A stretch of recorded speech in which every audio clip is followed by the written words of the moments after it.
ফল হয়েছে। তাহলে এভাবে যারা গুপ্ত এবং গোপনীয়ভাবে এভাবে অপর ছাত্র সংগঠনকে যেন ক্যাম্পাসে রাজনীতি করতে না পারে, সেই প্রচেষ্টার অংশ হিসাবে আমরা শিবিরকে দায়ী করছি। ধন্যবাদ। সাথে গতকালের ঘটনার কোনো প্রকার কোনো মানে সম্পৃক্ততা কিংবা সম্পর্ক নেই, এটি একটা অবান্তর বিষয়। দ্বিতীয়ত আসেন যে কুয়েটে দেখেন বৈষম্যবিরোধী ছাত্র আন্দোলনের 7 জানুয়ারি একটা কমিটি ঘোষণা করা হয়েছে। সেই কমিটির মাধ্যমে তারা যদি ছাত্র রাজনীতি পরিচালনা করতে পারে এবং শিবিরের কমিটি রয়েছে, আমরা যতটুকু অবগত রয়েছি, এই শিবির এবং বৈষম্যবিরোধী ছাত্র আন্দোলনের ব্যানারে যদি ছাত্র রাজনীতি কুয়েটে প্রচলিত থাকতে পারে, তো আমার ছাত্র দলের সমর্থকরা যদি একটি সদস্য ফরম নিয়ে থাকে, এটি কি তারা গুরুতর অপরাধ করেছে? তাহলে কেন তাদের উপর এভাবে আমরা যে ভিডিও ফুটেজগুলো পাচ্ছি এখন, এবং সেই ফুটেজে দেখা যাচ্ছে যে বৈষম্য বিরোধী ছাত্র আন্দোলনের আহ্বায়ক, আমরা তাকে শিবিরের নেতা হিসেবেই জানি, এবং ক্যাম্পাসেও গতকাল যারা হামলা করেছে তাদের সবাইকে শিবিরের নেতা হিসেবে জানে। তারা সরাসরি গিয়ে হামলা চালালো এবং বিনা কারণে কোনো প্রকার কোনো কারণ নেই। তো তারা যদি এই ক্যাম্পাসগুলোতে ছাত্র রাজনীতি চালু রাখতে পারে, সেখানে ছাত্র দল ছাত্র রাজনীতি কেন করতে পারবে না?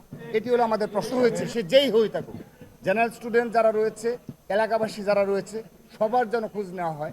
আমি আপনাদের এখান থেকে একটা আশ্বাস দিতে চাই, আমরা এখনও সেই জুলাই আগস্টের যে আন্দোলনের মাধ্যমে আমরা যে এক এবং ঐক্যবদ্ধ একটি ছাত্র সংগঠন হিসাবে সকল ছাত্র সংগঠনের সাথে এক এবং ঐক্যবদ্ধভাবে বাংলাদেশ বিনির্মাণের আমরা যে অঙ্গীকার করেছি, আমরা সেই ঐক্য বজায় রাখতে চাই। কিন্তু এই বৈষম্য বিরোধী নামধারী যদি প্রতিটি বিভিন্ন ক্যাম্পাসে, অল্প কিছু সংখ্যক ক্যাম্পাসে যেখানে গুপ্ত সংগঠনের নেতা কর্মীরা ক্যাম্পাসে ছাত্র রাজনীতি থাকবে না বলে যে অপপ্রচার চালায়, এবং সেজন্য তারা যে গ্রাউন্ড ওয়ার্কগুলো করে সোশ্যাল মিডিয়ায়, পরবর্তীতে যখন তারা ব্যর্থ হয় এবং ছাত্র দলের জনপ্রিয়তা বলেন, অপর ছাত্র সংগঠনের জনপ্রিয়তা বলেন, যখন ব্যর্থ হয়, তখন দেখা যাচ্ছে তারা শিবির হিসেবে আত্মপ্রকাশ করে।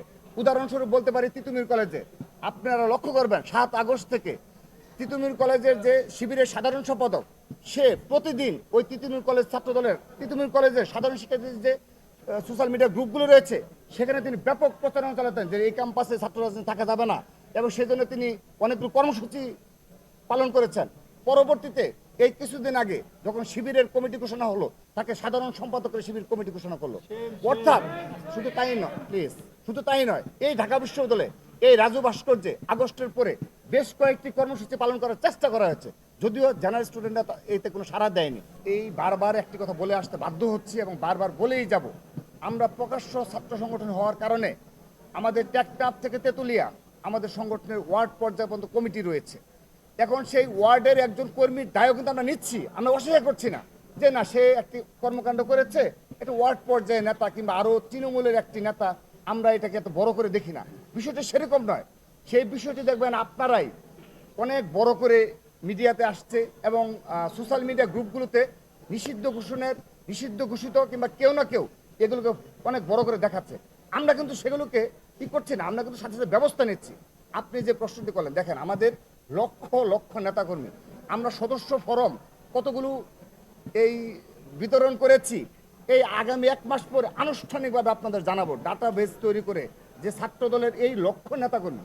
এখন সেখানে একটা ছোট একটা ইউনিটে কিংবা কেউ যদি এই ধরনের কোনো প্রকার কোনো স্লোগান দিয়ে থাকে, আমরা তাকে তাৎক্ষণিকভাবে নিবৃত্ত করব, এবং আগামীতেও যদি এই ধরনের কোনো প্রকার কোনো এই আমাদের মানে যেটা আমাদের সাথে যায় না, এবং আমরা একটা নতুন ধারা ছাত্র রাজনীতি চালু করছি, সেখানে এই ধরনের একেবারে লক্ষ লক্ষ নেতাকর্মীর মাঝে 1 কিংবা 2টা এক্সাম্পল আপনি দিতে পারছেন, আপনি উল্লেখ করেছেন, আমরা সেটাও পুরোপুরি নিরুৎসাহিত করি, এবং কখনো এই ধরনের স্লোগান না, এই ধরনের কোনো মানসিকতা আমরা পোষণ করি না। ধন্যবাদ।